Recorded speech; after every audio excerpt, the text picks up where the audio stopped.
And I've got a rather good one for you. Today, I call our message Snap. Now, I don't often get to relax on weekends, so whenever I get the opportunity to do so, it's a memorable occasion. Now, one such occasion was at a resort in Cape Coast, well, Elmina to be accurate, and it's owned by some friends of mine. So much to do there.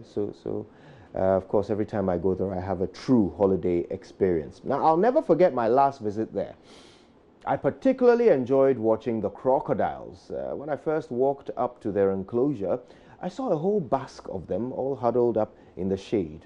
Now, the most striking thing about these crocodiles was that none of them was moving a single muscle. They just lay there, totally frozen like a picture. You couldn't even see them breathing. They were all just coiled there in a pile like luggage. A couple of them had their mouths wide open, just sitting there, not moving an inch. Now, the attendant told us that they could stay still like that until feeding time, when they threw some live chickens into the pit. Now, suddenly, to my surprise, a little bird came from nowhere, flew down into the pit, and landed in the open mouth of one of the crocodiles. Honestly, I thought I was seeing things. What on earth was this little bird thinking? Weren't there simpler ways to commit suicide? I mean, I just stared on in horror, waiting for the lucky crocodile to simply snap its jaws shut and consume the free meal in 1 second. But nothing happened. 10 seconds passed by, then 30. A whole minute passed with this bird visibly moving about in the deadly reptile's mouth without the crocodile moving a muscle. Now, I looked closer and I noticed that the bird was picking at the crocodile's teeth.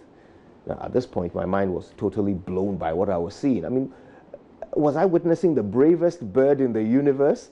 Or did these two animals know each other? Or, I mean, these were the best explanations that my frazzled mind could come up with for the impossible scene unfolding before me. Now, the attendant saw my confusion and came to my aid with an explanation. The bird is picking the rotten food from in between the crocodile's teeth. The crocodile will never snap at the bird because it needs the bird's service.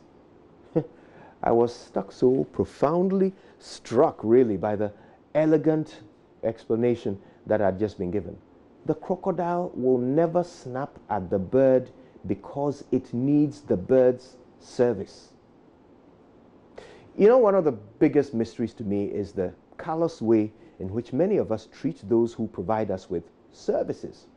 From waitresses to house helps to shop assistants to receptionists. And I'm not talking about the rude ones who have no business working in the service industry. No, I'm not talking about them. I mean those who are doing their job, you know, providing us with genuine and much needed services. My dear friends, if you are blessed enough to afford house help, please remember that they are humans. If you think you're doing them a favor and are therefore entitled to scream at them and slap them and starve them and kick them and rob them of their dignity while they wait on you hand and foot, well, you should ask yourself, what type of favor is it that they are doing you? Would you accept such a favor from another human being? When you walk into a shop and you talk down to the shop attendant like they're no better than something you dragged in under your shoe, screaming instructions and insults at them in equal measure, while they scramble around each other just trying to understand and obey your wishes, just so you can leave without even thanking them for bending over backwards for you.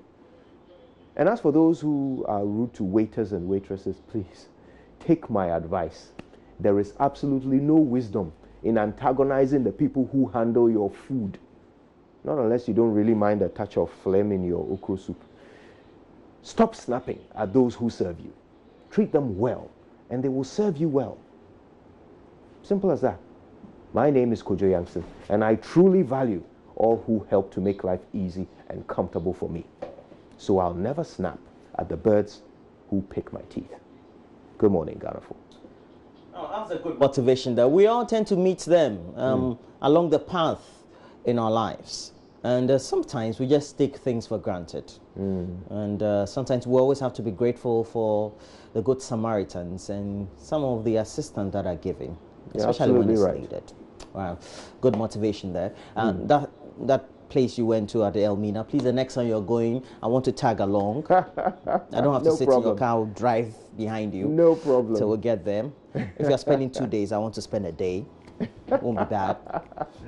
Listen, next time I'm going, let's take the whole family along and have a good weekend. Sharp.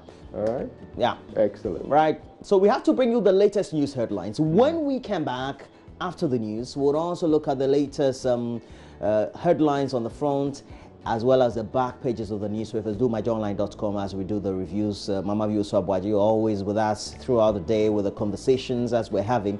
And then we'll bring you sports. You know, Manchester United, right? Oh, dear. Oh, dear. Right. Yeah, Okay. well, that's all to come. And we'll start with the news right after this.